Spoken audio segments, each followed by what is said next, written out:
The fluorescent lights of the subway car flickered like dying stars as Maya Rodriguez clutched her purse tighter, her knuckles white against the worn leather. The weight of 3 rejection letters from job interviews that day pressed against her chest like stones. Her 5-year-old daughter Sophia was waiting at her neighbor's apartment, probably wondering why Mummy was so late again. The familiar sting of tears threatened, but Maya had learned long ago that crying on public transportation only made people look away faster. She hadn't eaten since morning, saving her last $5 for Sophia's dinner, and the exhaustion was catching up with her. The subway car swayed rhythmically as it wound through the tunnels beneath Manhattan, and despite her best efforts to stay alert, Maya's eyelids grew heavy. Her head began to nod forward, then sideways, until gravity and exhaustion won their quiet battle. Without realizing it, her head came to rest on the shoulder of the man sitting beside her. The stranger didn't move. He didn't shift away or clear his throat in annoyance like most people would. Instead, James Chen, CEO of Tech Forward Industries, found himself studying the woman who had unknowingly chosen his shoulder as her pillow. Her clothes were clean but clearly worn. Her hands bore the calluses of hard work, and even in sleep, worry lines creased her forehead. Something about her vulnerability stirred a memory he'd buried long ago. His own mother, working 3 jobs to keep their family afloat after his father left. For the next 40 minutes, James sat perfectly still. His phone buzzed repeatedly with messages from his assistant about the evening's board meeting, but he ignored them all. Other passengers came and went, some shooting curious glances at the unlikely pair of the impeccably dressed businessman and the sleeping woman whose head rested trustingly against his arm.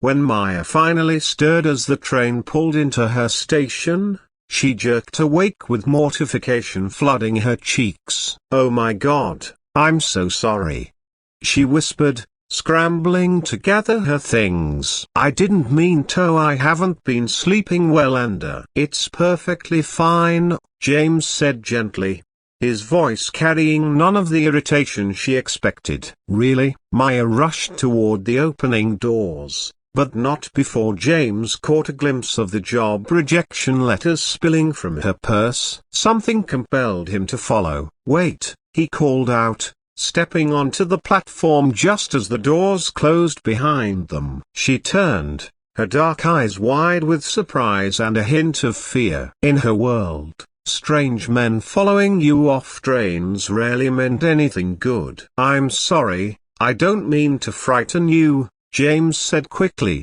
raising his hands. "It's just who I couldn't help but notice you seem to be job hunting. I might be able to help." Maya's laugh was bitter. "Unless you're hiring someone with no college degree, gaps in her work history, and a 5-year-old who gets sick at the worst possible times, I don't think so." "What if I told you I am?" The words hung between them in the stale subway air. Maya searched his face for signs of mockery or worse, but found only genuine sincerity. "I'm James Chen," he said, extending his hand. "I run a tech company, and we're always looking for people with heart. Education can be taught. Character cannot." "Maya Rodriguez," she replied hesitantly, shaking his hand. "And Mr. Chen, I appreciate the kindness, but I don't know anything about technology." "What do you know about?" The question caught her off guard. When was the last time anyone had asked what she knew rather than what she lacked? "I know about making something out of nothing. I know about solving problems with creativity instead of money. I know about caring for people who depend on you, even when you're falling apart inside." James smiled at the first genuine smile he'd worn in months of corporate meetings and strategic planning sessions. "That sounds exactly like what we need." Over the next hour, sitting in a small diner near the subway station, Maya found herself telling a stranger about her life. How she dropped out of community college when she got pregnant. How Sophia's father had disappeared the moment he heard the news. How she'd been surviving on a patchwork of part-time jobs, cleaning offices at night, working retail during the day and never quite making enough to get ahead.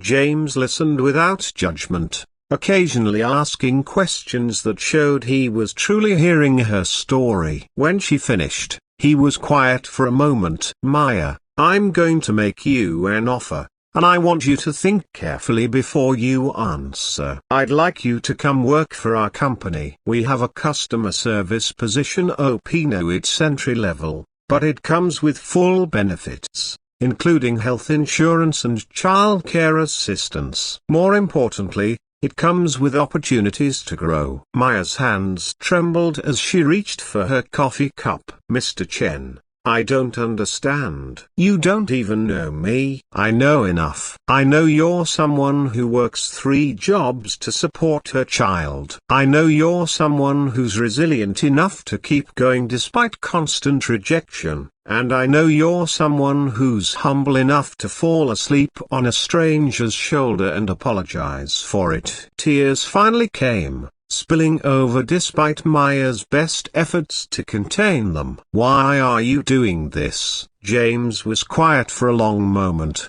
staring out the diner window at the busy street.